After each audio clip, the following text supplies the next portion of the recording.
और इस वक्त की बड़ी खबर आ रही है दिल्ली में सरकार बनाने को लेकर। एक अंग्रेजी अखबार के हवाले से खबर आ रही है कि दिल्ली के उपराज्यपाल नजीब जंग ने राष्ट्रपति को चिट्ठी लिखकर सबसे बड़ी पार्टी को सरकार बनाने के लिए आमंत्रित करने की मंजूरी मांगी है।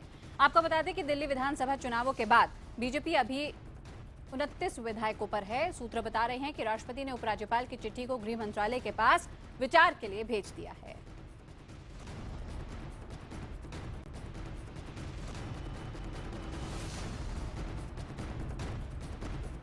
तो आपको एक बार फिर से बता दें इस वक्त की बड़ी खबर, जहां पे उपराज्यपाल ने यहां पे राष्ट्रपति को ये सिफारिश भेजी है कि सबसे बड़े दल को दिल्ली में सरकार बनाने का न्योता दिया जाए और इस चिट्ठी को अब राष्ट्रपति ने गृह मंत्रालय भेज दिया है। अभी आपको बता दें बीजेपी के पास 29 विधायक हैं। ऐसे में सवाल ये है कि जो 37 का जादुई आंकड़ा चाहिए सरकार बनाने के लिए, उसको कैसे पाएगी बीजेपी, यानी कि दिल्ली में सरकार कैसे बनेगी।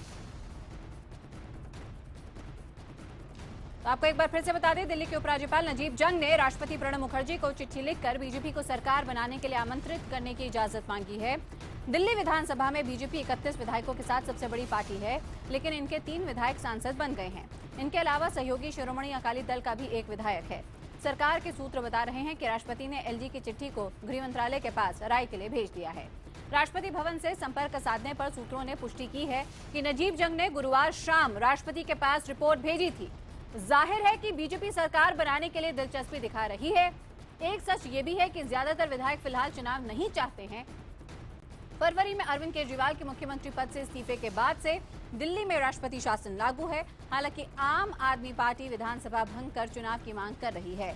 हाल ही में एलजी ने कहा था कि हम दिल्ली में सरकार बनाने के लिए संभावना पर विचार कर रहे हैं। बीजेपी सूत्र बता रहे हैं कि विधानसभा में पार्टी संख्या बल को साबित कर देगी। पार्टी को 70 सदस्यों वाली विधानसभा में बहुमत साबित करने के लिए 35 विधायक चाहिए हैं, यानी कि हाफ मार्क 35 है, 36 चाहिए होंगे यहाँ पे टेक्निकली। असेंबली में 70वां सदस्य विधानसभा अध्यक्ष होगा और टाई होने की स्थिति में ही अध्यक्ष वोट डालता है। 3 बीजेपी एमएलए हर्षवर्धन, रमेश बिधूड़ी और प्रवेश वर्मा सांसद चुने गए हैं। तीनों को अपने अपने विधानसभा क्षेत्र से इस्तीफा नहीं दिया है। 1998 में वाजपेयी सरकार एक वोट के चलते बहुमत साबित नहीं कर पाई थी। कांग्रेस ने तब बड़ी चालाकी से काम किया था। कांग्रेस ने उड़ीसा के मुख्यमंत्री गिरिधर गमांग को वोटिंग के लिए बुला लिया था। उन्होंने लोकसभा सांसद से अपना इस्तीफा नहीं दिया था। एनडीए के खिलाफ लोकसभा में उन्होंने वोट कर वाजपेयी सरकार की हार सुनिश्चित कर दी थी। गमांग को इस मामले में कोर्ट से भी राहत मिल गई थी। इन हालात में बीजेपी ठीक ऐसा ही करने के लिए हर्षवर्धन, विधूड़ी और प्रवेश वर्मा से ये कह सकती है। सूत्रों का कहना है कि 32 वोट सुनिश्चित करने के लिए बीजेपी इस चाल को चल सकती है। तो दूसरी तरफ संकेत ये भी है कि आप से बाहर निकाले गए विधायक बिन्नी, निर्दलीय विधायक शौकीन और शोएब इकबाल बीजेपी का समर्थन कर सकते हैं। और हमारी राजनीतिक संपादक पल्लवी घोष इस खबर पर ज्यादा जानकारी दे रही हैं। पल्लवी, कैसे बनेगी दिल्ली में सरकार? देखिए, राष्ट्रपति भवन के सूत्र हमें बताते हैं कि उनके पास एक प्रस्ताव आया था कि जो सबसे बड़ी पार्टी है, और इसमें बीजेपी का नाम खासतौर पर लिया नहीं गया, लेकिन जाहिर तौर पर बीजेपी के बारे में ही कहा जा रहा है कि जो सबसे बड़ी पार्टी है उनको इनवाइट किया जाए सरकार बनाने के लिए। और ये प्रस्ताव जो रखा गया राष्ट्रपति भवन या राष्ट्रपति के पास, राष्ट्रपति ने कहा है कि ये फैसला मैं नहीं लूंगा, ये गृह मंत्रालय के पास ये प्रस्ताव को वापस भेजा गया है और गृह मंत्रालय अंतिम फैसला लेगा कि क्या बीजेपी को औपचारिक रूप से इनवाइट करके सरकार बनाने के लिए कहा जाएगा कि नहीं। तो अब गृह मंत्रालय के खेमे में है, उनको तय करना पड़ेगा कि क्या वो बीजेपी को इनवाइट करके सरकार बनाने के लिए कहेंगे कि नहीं। पल्लवी, ऐसे में अगर आंकड़ों की बात करें और अगर नंबर यहाँ पे बीजेपी पा भी जाती है, मैनेज कर लेती है, तो क्या लगता है आपको किस मॉरल ग्राउंड पे बीजेपी दोबारा सरकार बनाने का दावा ठोकेगी? क्योंकि जब चुनाव हुए थे और रिजल्ट्स आए थे तब बीजेपी सबसे बड़ी राजनीतिक दल थी, ज्यादा विधायक थे, लेकिन तब ये मॉरल ग्राउंड बीजेपी ने लिया था कि हम जोड़ तोड़ की राजनीति में नहीं पड़ना चाहते, खरीद फरोख्त नहीं करना चाहते विधायकों की, इसलिए हम सरकार नहीं बनाएंगे। अब किस मॉरल ग्राउंड पर और क्या यहाँ पे वजह बताएगी दिल्ली की जनता को बीजेपी? देखिए, अभी भी बीजेपी के अंदर 2 राय है। एक ये है कि चुनाव बुला लेने चाहिए, और क्योंकि माहौल ऐसा बना हुआ है और क्योंकि मोदी फैक्टर अभी भी हावी है, इसलिए बीजेपी को शायद उतनी दिक्कत नहीं होगी अगर दिल्ली में अगर चुनाव बुला लिया जाए। लेकिन दूसरा तर्क ये भी दिया जा रहा है कि महंगाई में कोई कमी नहीं हुई है। एक हनीमून पीरियड जो माना जाता है उसमें कहीं ना कहीं कमी हुई है, और आम आदमी पार्टी वाला फैक्टर अभी भी काफी। पल्लवी, आपकी इस बात पर मैं वापस आती हूँ और भी हम जानना चाहेंगे कि किस तरह के समीकरण इस वक्त पनप रहे हैं दिल्ली की राजनीति में, लेकिन इस वक्त हमारे साथ बीजेपी दिल्ली के बड़े नेता विजेंद्र गुप्ता जुड़ रहे हैं। विजेंद्र जी, जानना चाहेंगे कि आपकी पार्टी आंकड़े कहां से जुटाएगी? देखिए, हमने तो हमेशा कहा है कि हमारे पास नंबर नहीं है और ये स्थिति सबके सामने है। और 12 दिसंबर 2014 को भी जब हम 13 को भी जब हमें आमंत्रित किया गया, हमने कहा था। तो ये तो अब उपराज्यपाल का प्रेरोगेटिव है कि वो क्या फैसला लेते हैं और राष्ट्रपति को इस संबंध में क्या वो सिफारिश करते हैं।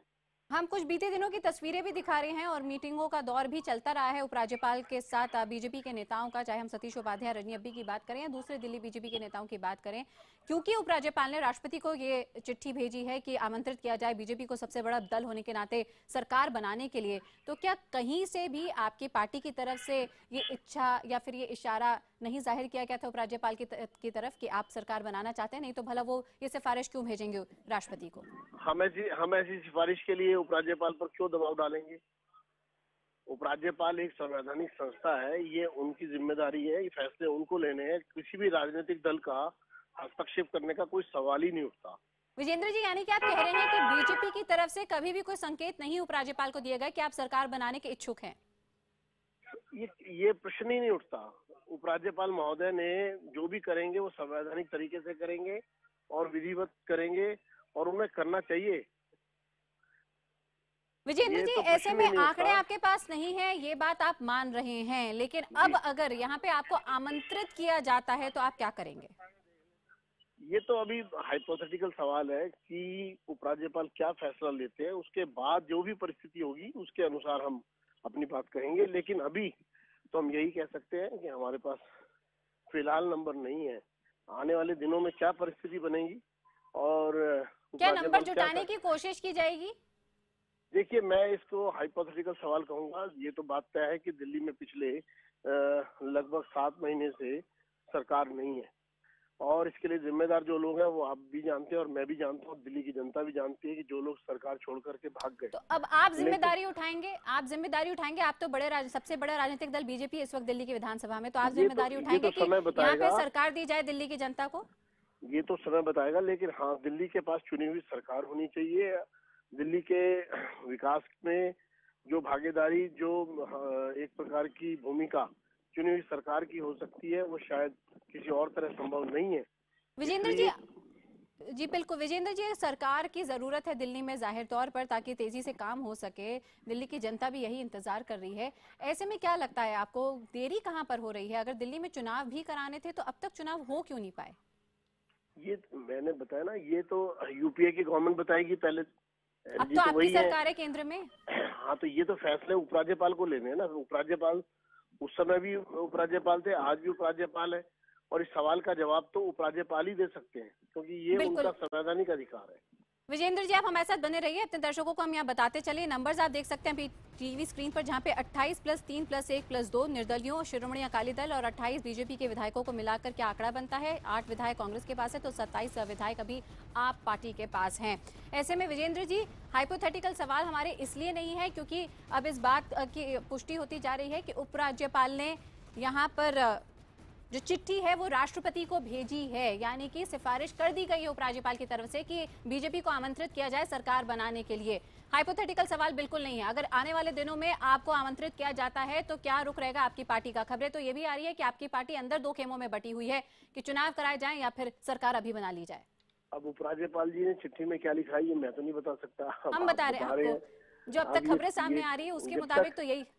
ये तो खबरें इससे पहले भी कई बार आ चुकी हैं, तरह तरह की बातें आ चुकी हैं और मीडिया तो लगातार हर 15वें दिन और आम आदमी पार्टी हर हफ्ते और कांग्रेस हर चौथे दिन ये आरोप लगाते रहे हैं। लेकिन वास्तविकता तो तभी आएगी जब सच सबके सामने आएगा कि विजेंद्र जी, संक्षेप में, क्योंकि समय का अभाव है, इसलिए मैं आपसे सिर्फ इतना पूछना चाहती हूँ स्पष्ट रूप से, जब दिल्ली के चुनाव हुए थे और रिजल्ट सामने आए थे तो आपके पास किसी के भी पास वो आंकड़ा नहीं था सरकार बनाने के लिए, और बीजेपी ने ये मॉरल ग्राउंड लिया था कि इसी के चलते हम जोड़ तोड़ की राजनीति में नहीं पड़ेंगे और सरकार नहीं बनाएंगे।